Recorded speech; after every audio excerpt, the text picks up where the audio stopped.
Juárez y su México, por Ralph Broder. 63. Quinta parte. El Imperio. 18. La sombra arrojada sobre México por su vida no se desvaneció con su muerte. Ajusticiado el reo nominal, los autores intelectuales del atentado andaban sueltos y Maximiliano muerto. Fue juzgado con la indulgencia póstuma que merecía un cómplice bien intencionado y mal aconsejado, cuyo error capital fue que cayó en la trampa. Si los errores políticos son crímenes, su crimen fue que nació diletante, trágico entrometido en los destinos de las naciones. Había purgado su pena con creces y la expiación coronó a Maximiliano con la aureola del martirio, arrojando una larga sombra sobre la justicia de Juárez. La descarga en el Cerro de las Campanas tuvo repercusiones mundiales y en la conciencia del mundo retumbó con reacciones tan diversas y tan perdurables como los conceptos humanos. Las primeras noticias llegaron a Francia en mala hora.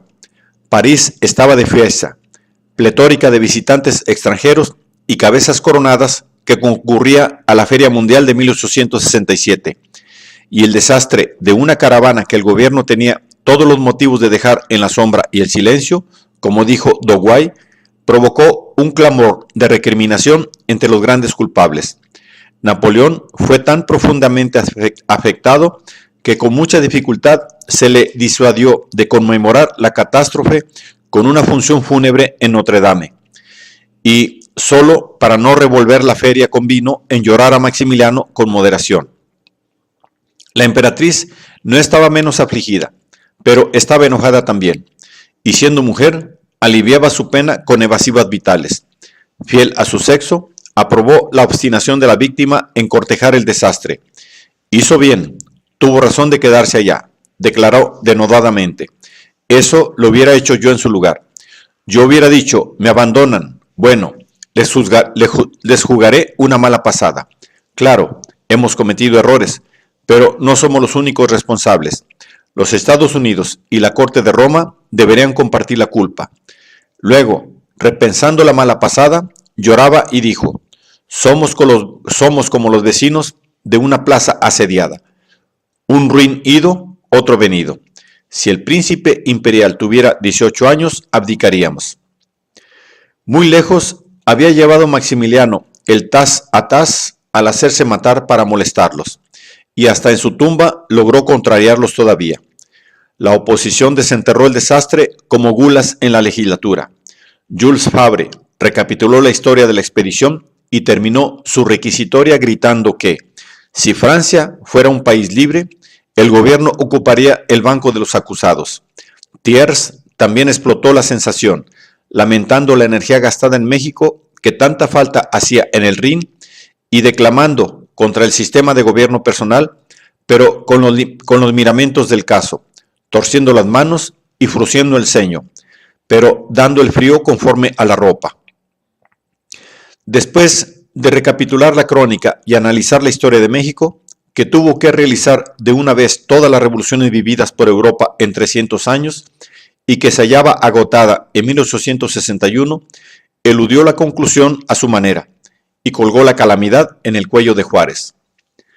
El hombre que tenía el gobierno en sus manos, el hombre que aún no había impreso a su nombre una mancha imborrable, el presidente Juárez, señores, inspiraba una cierta confianza en aquel entonces, colocado entre el bien y el mal, insumiso aún al yugo de las pasiones odiosas a las cuales ha sucumbido ahora, nos parecía capaz de inclinarse hacia el bien.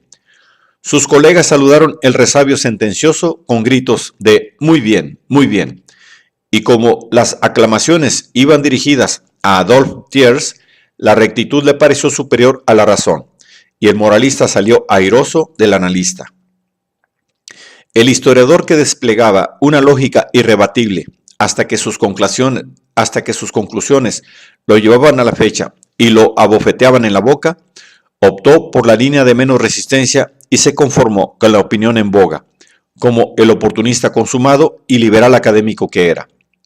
El choque produjo una revulsión de opinión hasta entre los impugnadores más vehementes de la expedición, y la reacción redundó en beneficio del gobierno. La prensa denunció la pena pagada en Querétaro con la misma rectitud que Monsieur Thiers. El Monitor dio el tono oficial. El asesinato del emperador Maximiliano provocará un sentimiento de horror universal. Este acto infame, decretado por Juárez, imprime un borrón indeleble sobre la frente de los hombres que se dicen los representantes de la República Mexicana. La reprobación de todas las naciones cultas será el primer castigo del gobierno que tiene semejante jefe a su frente. Y la consigna fue recogida y propagada por un coro de recriminación farisaica. Los informes de los procuradores rivalizaron entre sí en repetirla de memoria.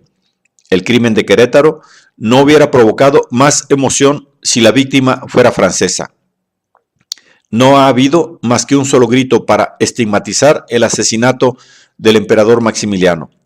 Los hombres de todos los colores andan de acuerdo en aborrecer este acto cruel, esta violación salvaje del derecho de gentes. La nota insertada en el Monitor de ayer representa exactamente el sentir de la población. No hay más que una sola voz para fustigar este acto de crueldad infame y cobarde, el más odioso jamás registrado en la historia. Aun cuando imprime un sello fúnebre en nuestra expedición, en el concepto de muchos, este crimen autoriza nuestro esfuerzo, ya que comprueba cuán incapaz era México de regenerarse y cuán indigno de gobernarlo era Juárez, etcétera, etcétera. Bálsamo abundante brindaron los psicofantes oficiales a los corazones sensibles de las Tullerías. El tiempo también les vino en ayuda. Por un mes, por dos, Maximiliano hizo sensación en París. El mártir estaba de moda. Luego, su muerte se volvió, según un informante, un hecho histórico. Unas cuantas personas buscan la causa de su caída. La mayoría ya no piensa en eso. Hoy en día, más que nunca, las naciones tienen prisa de vivir y de olvidar todo lo que carece de actualidad. Y con un suspiro de alivio, otro cerró la cuenta.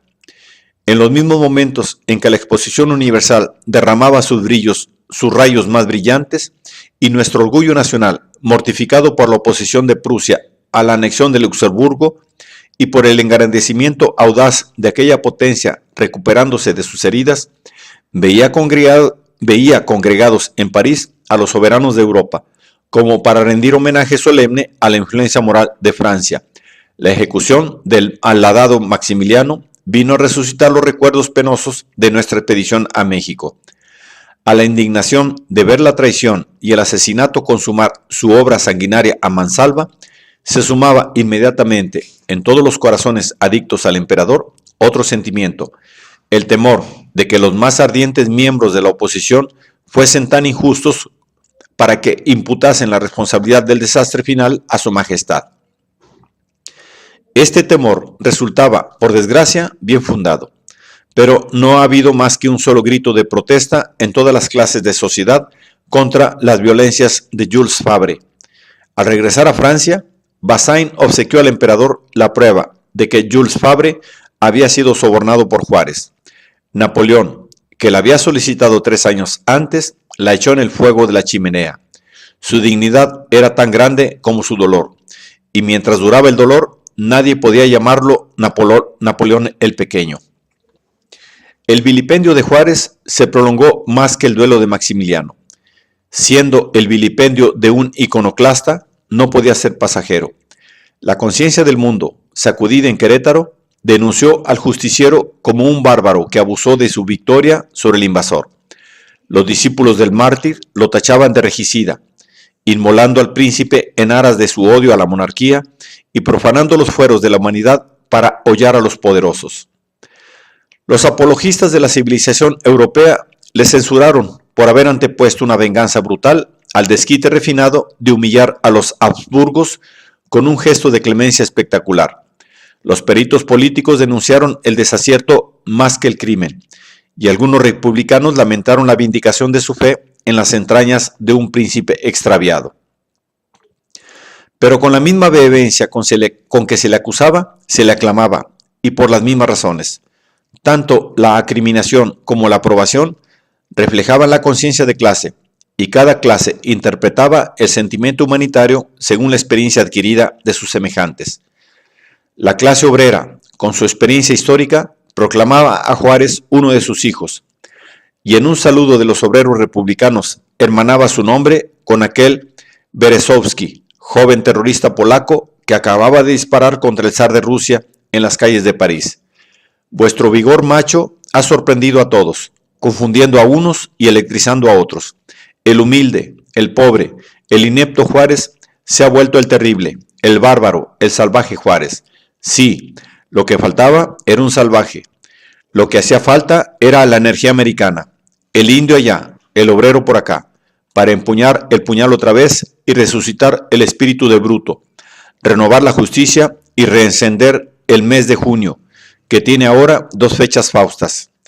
Las viejas razas y las viejas castas pueden perecer. Paso para las nuevas, paso para el obrero Berezovsky, paso para el indio Juárez. Gloria a aquel que intentó y gloria a aquel que triunfó. Y le enviaron un saludo revolucionario de los veteranos de 1848. ¡Ay! Si nosotros, los civilizados, los humanitarios, los puros del 48, en vez de demoler el cadalso en provecho de un pretendiente, hubiéramos tenido un poco de vuestra barbarie, no habríais tenido que ejecutar a un emperador y nosotros no tendríamos que ejecutar a otro.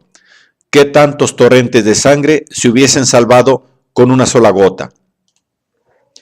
Aclamado y denunciado como terrorista, Juárez fue confundido con las mentalidades más diversas, moldeado en su imagen y apropiado para sus fines. Cada cual hablaba de la feria como le iba en ella. La soberanía sentimental de Maximiliano enfureció a los doctrinarios radicales, raza bien representada por Georges Clemenceau, en cuyos labios brotaban ya las cerdas del tigre. ¿Cómo diablos ibais a suponer que debíais compadecer a los Maximilianos y las Carlotas? Escribió a una dama, desfogándose con la boca rabiosa y rebosante de regiomaquía. Dios mío, gente encantadora, ya lo sé. Desde hace 5 o 6 mil años fue así. De acuerdo, tienen la fórmula de todas las virtudes y el secreto de todas las gracias. Sonríen, qué tan bonito. Lloren, qué tan patético. ¿Nos permiten vivir? Qué bondad más exquisita. ¿Nos aplastan? Es culpa de su desgraciada posición. Pues bien, eso lo voy a decir. Todos estos emperadores, reyes, archiduques y príncipes son grandes, sublimes, generosos, soberbios y sus princesas todo lo que os plazca. Pero yo les odio con odio despiadado, como se odiaba en el 93, cuando al imbécil Luis XVI se le llamaba execrable tirano. Entre nosotros y estas gentes hay guerra a muerte. Ellos han hecho morir, entre torturas de toda clase, a millones de los nuestros, y pongo yo que no hemos matado a más de 2 de los suyos. No tengo ninguna piedad para esa gente. Compadecer al lobo es cometer un crimen contra el cordero. Maximiliano quería cometer un verdadero crimen, y los que él quería matar le han muerto. Muy bien, estoy encantado. Su esposa, me decís, está loca. Nada más justo. Esto casi me basta para creer en una providencia. ¿La ambición de su mujer incitó al imbécil? Lamento que ella haya perdido la razón y no puede comprender que su marido murió por ella y que tenemos aquí a un pueblo que se venga. Si Maximiliano no fue más que un instrumento, tanto más vil resulta su papel, sin que por eso sea menos culpable. Lo veis, soy feroz y lo que es peor, intratable. Pero no pienso cambiar, eso no. Creedme, todas estas gentes son iguales y se dan la mano las unas a las otras. Si bien es imposible, si existe un infierno y no hubiese una olla predestinada para ellas, el buen Dios perdería mucho en mi estimación. Dudo mucho que haya otro ateo que tanto lamente la falta de una providencia. Esto todo lo abandonaría yo a su justicia suprema, y esto me dispensaría de odiar. Pero es triste pensar que todos esos miserables duermen con el mismo sueño que los buenos. Tantas cabezas, tantas sentencias, el alcance de los ánimos que reflejan la sombra era tan amplio como limitadas eran las teclas y la percusión con que las hizo vibrar en una larga reverberación de actitudes típicas. Juárez, por su parte, descansó su justicia sobre el fallo de la posteridad, fallo que quedó en suspenso, pendiente del santo advenimiento y disputado por la conciencia del mundo con una posa lenta y tenaz. Tan solo con el paso de los años y el palidecer del tiempo se resolvió la disputa. El juicio de la posteridad no era más imparcial que el de los contemporáneos, pero un tono de indiferencia madura vino a templar su falibilidad. Y entre tanto, la opinión pública, ídolo de la democracia, siguió siendo una corte de casación sumamente contenciosa. Solo una contingencia hubiera podido salvar a Maximiliano: la redención de la capital luego que cayó preso. La caída del último baluarte hubiera facilitado, quizás, el movimiento de la opinión moderada, dando tiempo al tiempo para conmutar la sentencia, como sucedió con los condenados de menor categoría. Pero la prolongada resistencia mantenida por Márquez paralizó toda posibilidad de promover la apelación y daba toda la razón a la política de rigor. La capital fue entregada el 21 de junio, cuando Díaz ocupó la plaza bajo las condiciones de una capitulación arreglada con el barón Magnus, que llevaba instrucciones de Maximiliano para poner fin a la agonía fútil. Márquez se esfumó en la confusión y, con esa habilidad que nunca le faltaba, realizó una fuga milagrosa del país, y la moderación se abrió paso al llegar el gobierno a la capital. Desandando lo andado, Juárez llegó a Chapultepec el 13 de julio. Excusado es decir que mi camino ha sido una constante ovación que los pueblos han tributado al gobierno hasta mi llegada a este punto, informó a su familia. Lo del lunes será una cosa extraordinaria según los preparativos que se hacen. Y lo fue de hecho y por derecho. Díaz prodigó los gastos para solemnizar la ocasión dignamente. 2 días más tarde, el presidente hizo su entrada triunfal con sobrio fasto republicano, atravesando las calles empavesadas de la ciudad capital entre las aclamaciones reales que hacían gala de su regreso marcial. Pasó revista a las tropas desde el balcón del Palacio Nacional y expidió una proclama en la cual, exhortando a sus conciudadanos a coronar el triunfo con los laureles de la moderación, única aproximación a la imparcialidad al alcance de la humanidad, pronunció la última palabra sobre la intervención y perpetuó la verdad ante el porvenir, con una frase lapidaria y un lugar común monumental. Entre las naciones, como entre los individuos, el respeto al derecho ajeno es la paz.